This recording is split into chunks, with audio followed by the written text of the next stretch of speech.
Alright, this is an overview, an explanation, a kind of just a visual of how you will remove your cam shafts head in order to get down to the cylinders.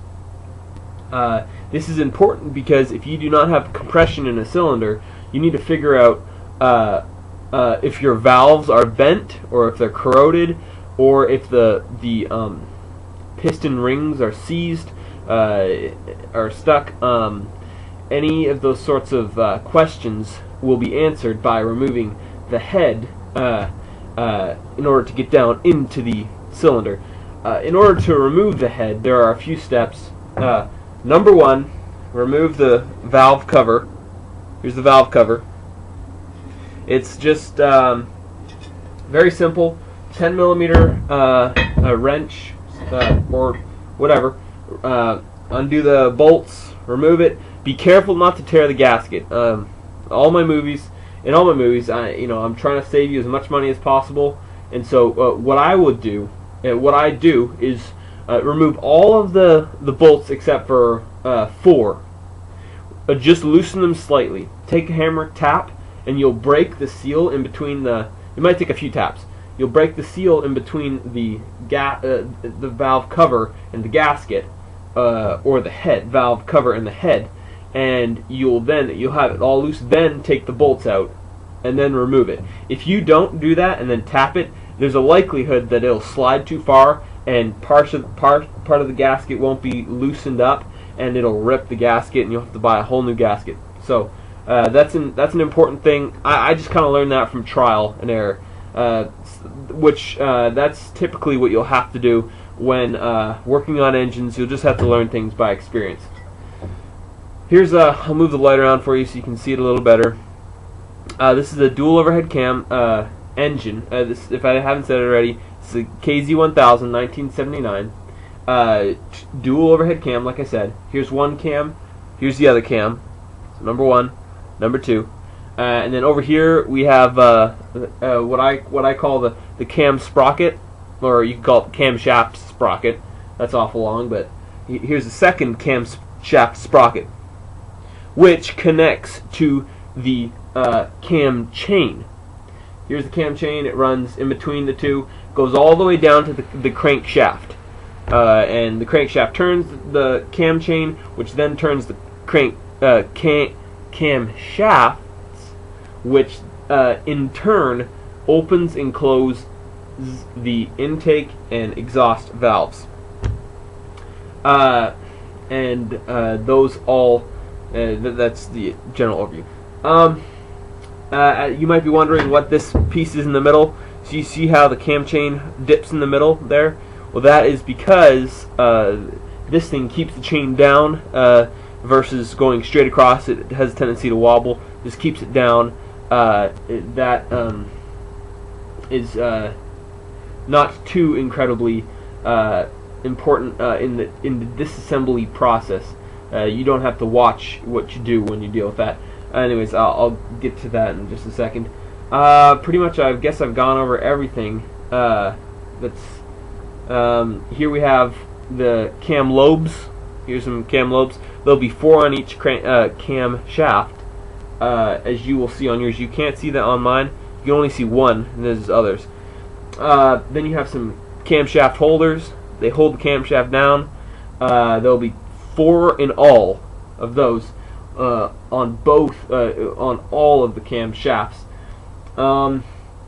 Let's see. Is there anything else? I don't think I've forgotten anything. One thing you might want to do is on this side down low. There's a cam chain tensioner. The cam chain tensioner, you might want to remove it. What it'll do is when you loosen all this other stuff, it'll tighten up the chain, so removing slack. That's what it does in an engine. It just simply, as the chain wears and expands, it tightens it, keeps it tense, so that you don't have any wobble. And you might, with a loose cam chain, you might hear a little knocking which in order to fix that, it's very, very simple. You loosen up a bolt on the cam chain tensioner, and it'll click. There's a spring in there that pushes it tightens up the cam chain, and it should remove the knocking. However, and that's probably not what you're trying to do if you've gotten this far. Okay, so very, very, very important. The next thing that I'll say, you cannot miss. You cannot. You have to do this step if you are removing the head. The first step in removing the head would be to remove the camshafts. Now that is a whole process in and of itself. What you want to start with is take some nail polish. Nail polish is the best. It'll stick through grease. It'll stick through oil. Take a little bit of nail polish.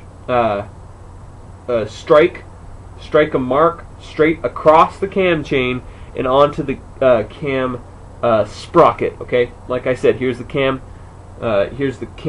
chain, and here's the cam sprocket connected to the cam shaft. All right. So make sure you make a nice, thick, generous strike straight through the cam chain onto the cam sprocket. And I typically will make 3 of those. And I made 3 on this sprocket and 3 on this sprocket. The reasoning behind this is that when you go to put, let's say you've removed everything, and you want to put it all back together. There's a dilemma, because if you do not put this is all timed correctly, and it's timed in such a way that the valve opens while the piston is down. Now, if you put this cam chain on wrong, or the cam shaft on wrong, meaning you've put the sprocket, let's say you have here's the chain, and here's the sprocket, right? Here's the teeth. If you put it, if it's like that initially, and you put it on like this, when you put it back together, one of the valves is going to end up hitting the piston head. And I've done this before, and just speaking from experience, you really, really want to do this. What the marks do is that when you go to put it all back together, the lines will all be there, and you just stick your camshaft, connect it right to the lines, put it all back on. One really important thing that people don't think of is that once you have it all disassembled, once you have your camshafts removed, do not turn the engine over. Do not. Once you do that, your chain will have moved and your marks will have been adjusted. Once around, if the chain is moved around, those lines will not line up properly. So you cannot turn the engine over with it removed. Have to wait. Okay. Now, in order to, so once you've made those marks, let them dry. Then remove the wobble, this thing in the middle, sprocket in the middle. Once that's removed, remove these cam holders. There's 4 screw bolts on each one. There's 4 of them. This is 16 bolts. Remove them all. Take each holder off. The cam shafts will be loose. Remove the cam shaft. Remove them from the underneath the cam chain, and put a screwdriver or any sort of long metal thing underneath the cam chain, so that when you remove the second cam shaft, the chain doesn't fall down into the engine. You want to stick it in there so it'll flop down and it'll just be held up by that piece of metal. Okay. Once that's all done, what's left to remove the head is just these. There will be, let's see, 1, 2, 3, 6 times 2, 12 nuts here, and in the engine, further in on the head. Remove those. What I will do, like I said before, leave, I'd say 1, 2, and then on the other side, and then just tap it, loosen them just slightly enough to give it a little bit of room. Tap it to break the grip of the gasket. Other side, tap it. And then remove the bolts completely. Then slowly wiggle the head up, and making sure that the gasket does not tear. It's very, very crucial that you do not let the gasket tear if you plan on reusing it. If it tears, I would not advise for reusing it. especially if it is if it's the gasket in between the jugs and the head.